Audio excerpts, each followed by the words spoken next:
Good afternoon, everybody. How you doing? It's wee Paddy from across the shuck, and you're very welcome back to the channel. It's new knife day, and I've got a new Boker. Now, this is second hand. I bought this second hand off a friend of the Slip Joint Collectors Club, and fantastic price as usual from this man. Thank you, Kev. But it's a pattern that I just. This year, I think I've more this year than any. I've sort of been drawn to it, and I've been looking out for a Boker. I've been looking out for different patterns and different makes to try and build up the collection of them. I've got 3 of these ones, and I'll show you the other ones in a wee minute. But it's a Boker, so for me, I always feel confident when I get a Boker that the fit and finish is going to be pretty good. That the backspring is not going to be very strong, usually true, but that's all right. I can cope with that. So inside the box, now this is about, I think it's 1983, it said. It's quite an older one, and it's in beautiful oak, which I think is gorgeous. I think it was, I think he said it was 1983. What am I doing? Sort this out, boy. I need to tighten my wee thingy up. Now, there we go. Look at that. Does that not just exude character, that oak and that knife? And for a 1983 knife, and it's been a user, but not been abused by any means. The fit and finish is the usual Boker standard. Absolutely stunning.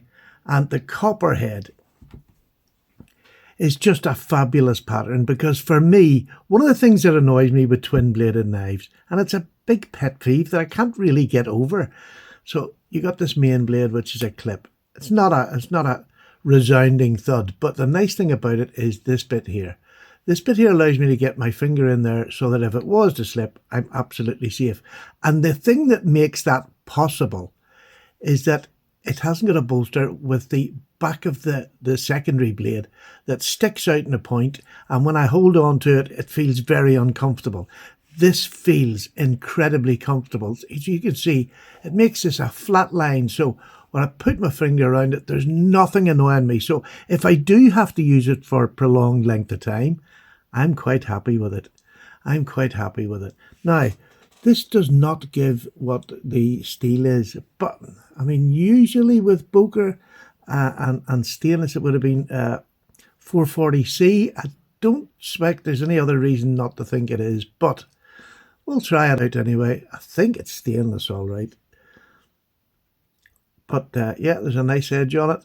But it's lovely. And this is that bit where you've got a secondary blade here, and it's a full-size blade.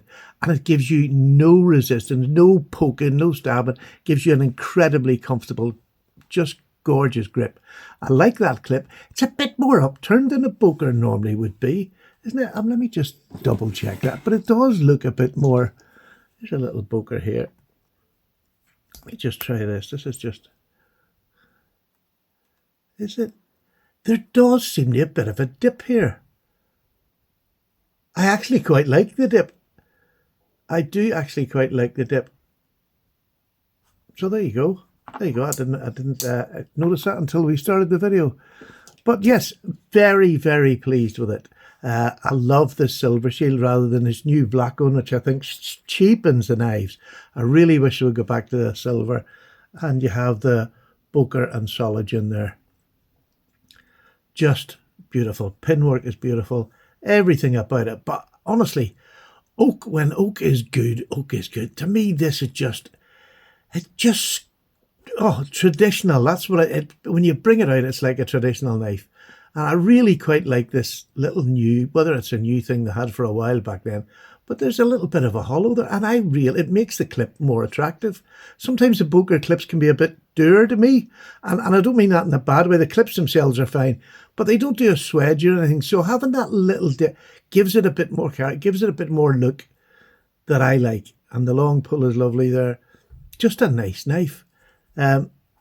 It's cam tang, not a great snap on it, but again, it's not going to affect what I do with a knife.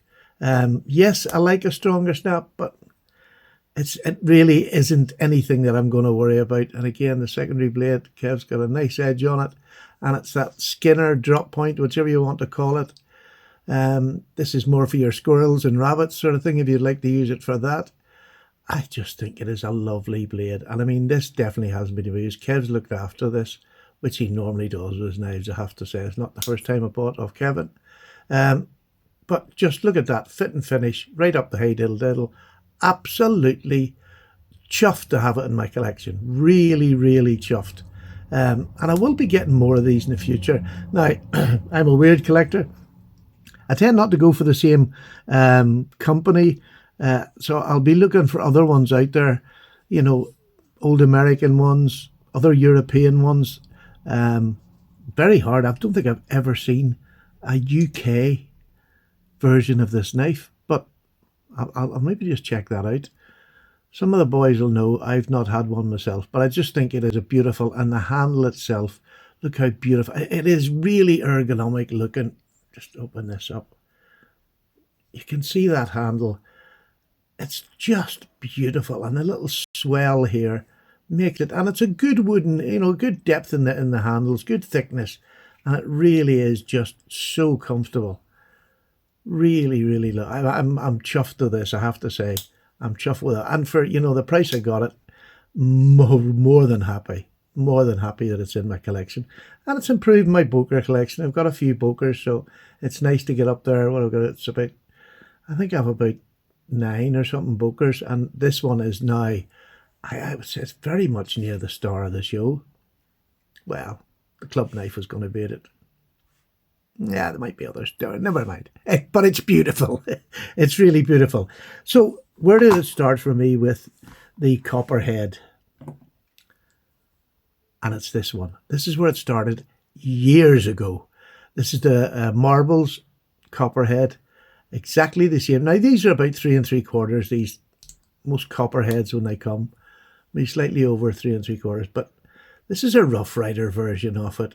And again, it is genuinely beautiful. It is much better snap on it. Now, it's not, maybe not heavier, but it gives you that feeling. There's a half stop. There's, you got the Marbles insignia on there, Marbles quality knives. Again, that's more of a swoop on it. It's more of a California clip, that one. But lovely half stop, lovely finish, and everything is not perfectly centered, but centered enough for me. The bone is absolutely beautifully dyed, and that green just stands out. I love this one as well, and I have done for a long time. So, I mean, so that's new this year. This is another one I got this year, earlier on this year. And this one is a great example. Kamtang, it's made in Germany, Solingen in Germany, I believe.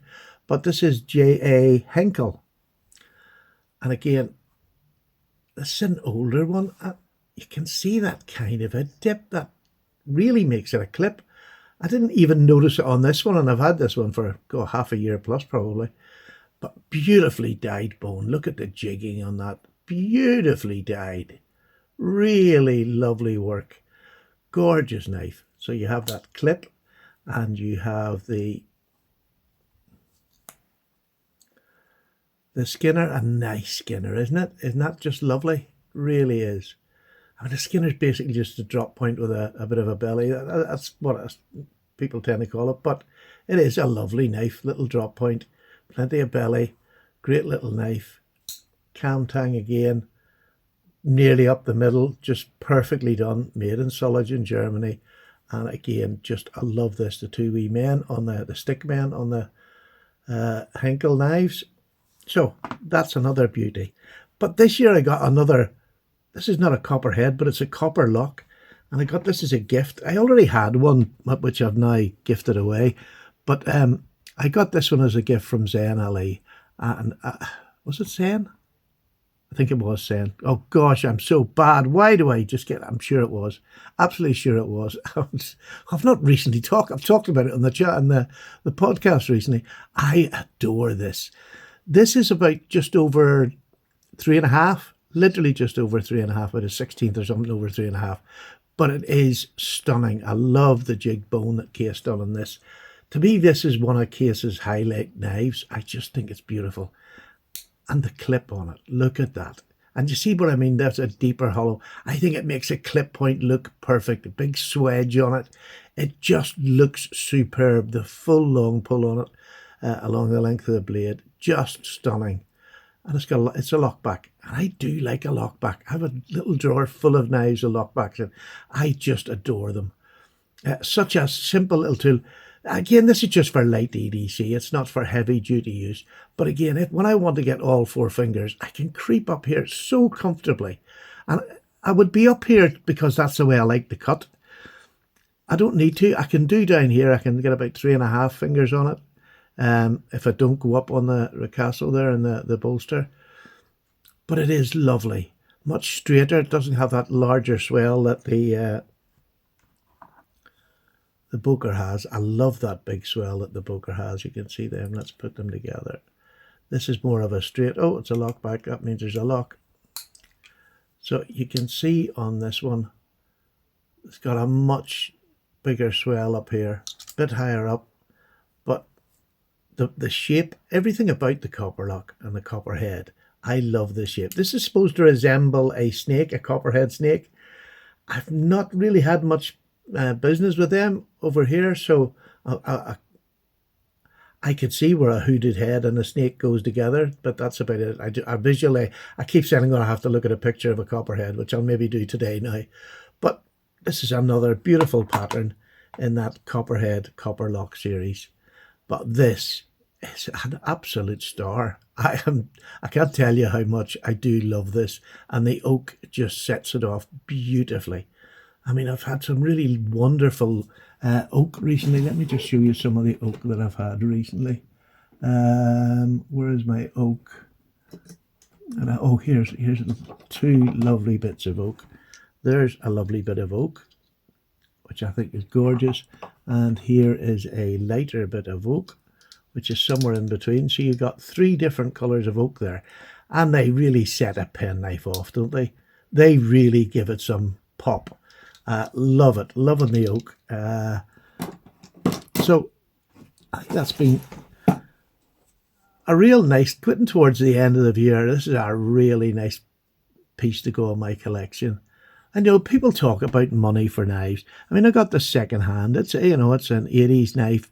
It's not perfect. Well, I say it's not perfect. It's as near as damn it's going to be for an 80s knife. But I mean, I picked this, Kevin, this for £45. You couldn't even barter for that. I mean, that's just a fabulous price. So you do not have to spend a whole lot of money if you want to build a collection up of knives that are as good as this. Honestly, you do not have to. I'm over the moon. There you go. I'm sure you can tell. Really happy. So the little collection of copperheads, copperlocks is going to continue to grow because I'm really enjoying it. I now want to look for a German single-bladed copperlock. Has anybody seen one before? Let me know. A copperhead, I should say. I want the copperhead. I'll probably get the larger version of this, the copperlock, because I love this one so much. There you go. Right, Paddy's away. I'll keep on waffling if you don't tell me to shut up. So shut up. Bye-bye. Take care.